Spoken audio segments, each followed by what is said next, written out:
তোমাদের মনে আছে কি আমি আগের দিন সকালবেলা দেখিয়েছিলাম আমার গালে কতগুলো র্যাশ বেরিয়েছিল মেকআপ না তুলে শোয়ার জন্য। তাই মাকে ফোন করে জিজ্ঞাসা করেছিলাম কি মাখি বলো তো। মা বললো কেন, বোরোলিন মাখ, ওর থেকে ভালো কিছু হয় নাকি। সত্যি অনেক কাজের। তোমাদের মধ্যে যাদের এরম র্যাশের প্রবলেম আছে তারা ট্রাই করতে পারো। সবাইকে জানাই শুভ জন্মাষ্টমী। রাত 1:30, ভাবলাম শুতে যাব, কিন্তু মনে হলো না, তালগুলো ঘষেই যাই, নাহলে তো লেট হয়ে যাবে, সকালবেলা অনেক কাজ আছে। তাল ঘষতে বসার আগে ধুনোটা ধরিয়ে নিলাম। আসলে একা একা তো একটু ভয় ভয় করছিল, তাই আর কি। গৌরব ঘুমিয়ে গেছিল আর এই ধুনোর গন্ধে ঘর থেকে বেরিয়ে এসেছে। ও তো ভয় পেয়ে গেছে, বলছে এত চারিদিকে ধোঁয়া কেন। তখন ওকে বললাম আমার ভীষণ ভয় লাগছিল, এবার তালের গন্ধ তো চারিদিকে বেরোচ্ছে, তাই একটু ধুনোর গন্ধ দিয়ে দিলাম যাতে ভূত না আসে। 3টে তাল থেকে মোট 6টা আটি বেরিয়েছিল, তাই বেশি টাইম লাগলো না। 2:45 মতো বাজে, আমার তাল ঘষা কমপ্লিট। এবার আমি ঘুমোতে যাব।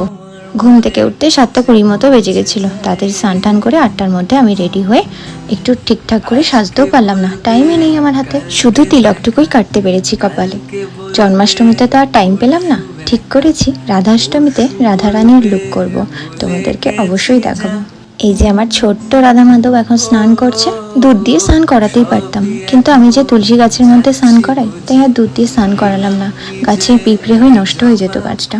আমার খুব ইচ্ছা বাড়ির জন্য বড় একটা রাধা মাধব নেব, জানি না কবে হবে, কবে রাধা মাধবের ইচ্ছা হবে আমার বাড়ি আসার। আর এই ফুলগুলো মা ভোরবেলায় গিয়ে আমার জন্য তুলে এনেছে, আর আমি এগুলো দিয়ে মালা গেঁথে আমার ঠাকুরকে পরিয়েছি। আর আমার এই ছোট্ট সোনাটা সকালবেলা স্নান করে রেডি হয়ে আমার সাথে ঠাকুর সাজাচ্ছে।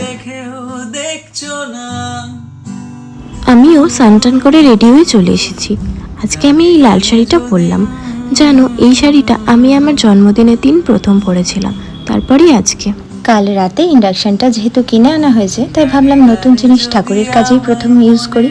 কাটা বাছা ধোয়া এগুলোর দায়িত্ব দিয়েছিলাম আমি টুয়ার ওপর। নতুন নতুন রান্না শিখেছে, সব রান্না করতে গেলে যদি হাত পুড়ে যায় পুজো কালের দিন। ওর সবজি কাটতে কাটতে আমি তালের বড়া মালপোয়া এগুলো ভেজে নিয়েছিলাম। আর ওই মেয়ে কি আর কথা শুনে আমার, লুচি ভাজলো, 5টা ভাজা করলো, সবই করেছে। আমি একটু পনির আলুর দমটা রেডি করে নিয়েছি। আসলে আমার স্নান করে আস্তে আস্তেই বৌমনির ঠাকুর সাজানো কমপ্লিট, তাই এই টুকটাক কাজগুলো করেই যতটা পারছিলাম এগিয়ে দিচ্ছিলাম।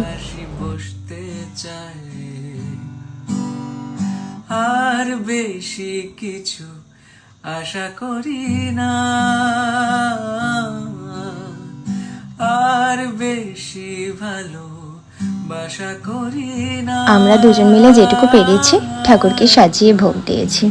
ছোটবেলা থেকে দেখে আসছি আমাদের নবদ্বীপের বাড়িতে মা বাবা এরাই পুজো করতো জন্মাষ্টমীর দিনে, তাই আমিও বাড়িতে ঠাকুরমশাই ডাকিনি, নিজেই পুজো করেছিলাম।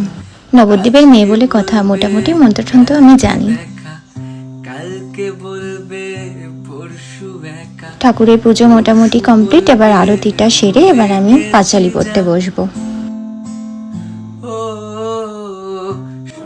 জ্যোতির্ময় নাম রাখে জাগবর কমুনি, পঁচিমুনি নাম রাখে কোটি চন্দ্রেশ্বর, গৌতম রাখিল নাম দেব বিশ্বম্ভর। যেহেতু ঠাকুর মশাই আসেনি, তাই সব জোগাড় জানতে কমপ্লিট করে 2:30-3টের মধ্যে আমরা পুজোটা সেরে নিয়েছিলাম।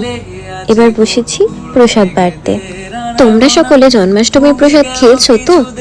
আমাদের এই জন্মাষ্টমীর ছোট্ট ব্লগটা তোমাদের কেমন লাগলো অবশ্যই একটা কমেন্ট করে জানিও। তাহলে আজকের জন্য টাটা।